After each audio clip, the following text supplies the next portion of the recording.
Hello, Investing Putts with you again. This is a video I've been wanting to make for a while. People like to use option strategies like the poor man's covered call, where you buy a deep in the money call instead of actual shares of the stock and sell covered calls against the in the money call. Here's a little example of a GDX leap call option expiring on January 20th, 2022, about 9 months from today. Stock price is $36.06, while the option is over $6 out of the money at a 30 strike. So this option has a 0.78 delta and an implied volatility of 33%, which is low, very low by historical standards. The option costs $7.58, meaning that it has $6.06 of intrinsic value and $1.52 of extrinsic value. So the graph shows the black-scholes model of the option price in orange. In this case, I assume that IV stays unchanged at 33%, as does the stock price. So the option price drops pretty much linearly from $7.58 to its extrinsic value of $6.06.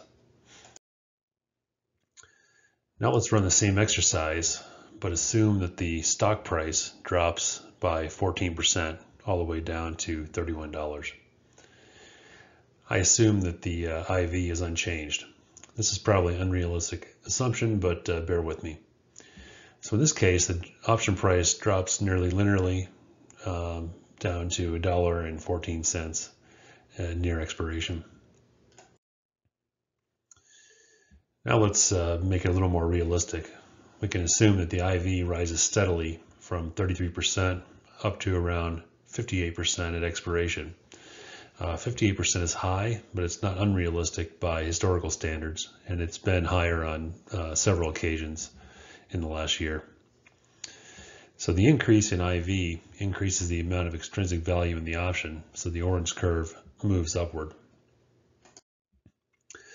If we plot the option price for the rising IV case versus the flat IV case, notice the change in extrinsic value. So both options end up at the same price at expiration, about $1, a little over $1. But before expiration, the rising IV option price is much higher. Now let's compare the P&L of simply owning the stock versus owning the deep in the money call. So the blue curve is the change in the stock price. On September 3rd, the stock is dropped by $2.64. For the flat IV case, the option drops by $2.89. So in summary, if the IV stays flat while the option price drops, then the deep in the money call loses almost 10% more of its value than simply owning the stock. So you come out behind. However, what happens to the P&L if the IV of the option increases?